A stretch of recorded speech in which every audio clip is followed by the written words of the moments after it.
This is not just a conflict.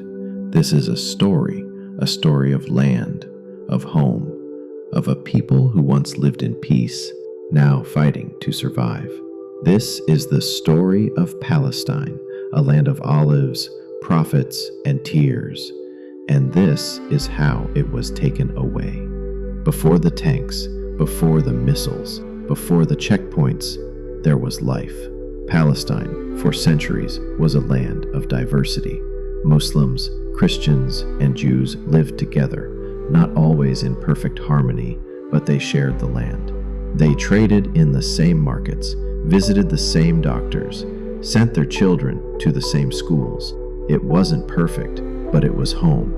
Then came an idea: Zionism, a political movement born in Europe that believed Jewish people, persecuted for centuries, needed their own state, and they chose Palestine. Not an empty land, not some blank space on a map, but a place already full of people, villages, farms, traditions, life. In 1917, the British made a promise, not to the people who lived in Palestine, but to the leaders of the Zionist movement. The Balfour Declaration said the British government supported creating a national home for the Jewish people in Palestine. But no one asked the Palestinians. No one asked the people who were already living there, who had tilled its soil and buried generations in its earth.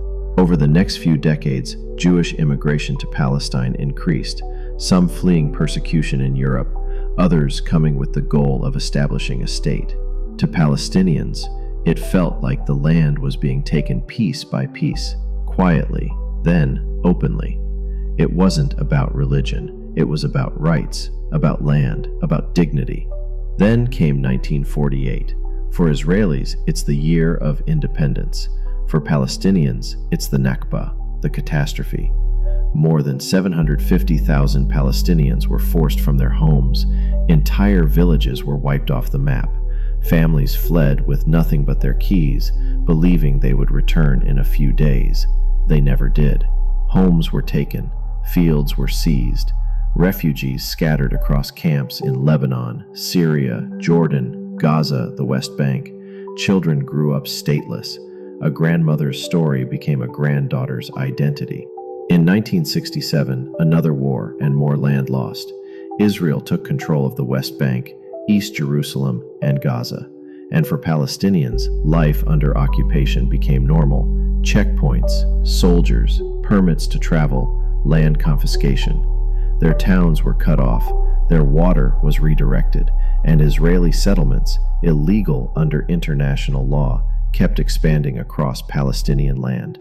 In Gaza, life became even harder. A blockade cut the region off from the world. There is no airport, no freedom of movement. Electricity comes and goes. Clean water is rare. 2 million people trapped, not by chance, but by design. And when war comes, as it has again and again, it is civilians who suffer. Gaza has no army, no air force, no navy, yet it is bombed. Hospitals collapse, schools are turned into rubble, entire families are buried alive, and the world watches, then forgets. But despite all this, the people endure. They raise their children, they hold on to their keys, to their stories, to their identity. They teach their children the word Palestine, not just as a place, but as a promise. They paint resistance on walls. They dance dabki on broken streets. They find joy, even when surrounded by loss. Because Palestine is more than a map. It is memory. It is language. It is the olive tree still growing next to the ruins of a home. It is the call to prayer from Al-Aqsa. It is the sound of laughter in a refugee camp. It is the belief that even in darkness, justice can still rise. This is not just about land. It is about the right to exist with dignity. It is about the right to return to a house that was once yours. It is about the right to live without fear, the right to dream, to move, to speak, to simply be. Palestine is not gone. It lives in the hearts of its people, in every poem, every song, every prayer. And even if the world forgets, they remember. They always remember. And maybe one day, justice will remember too.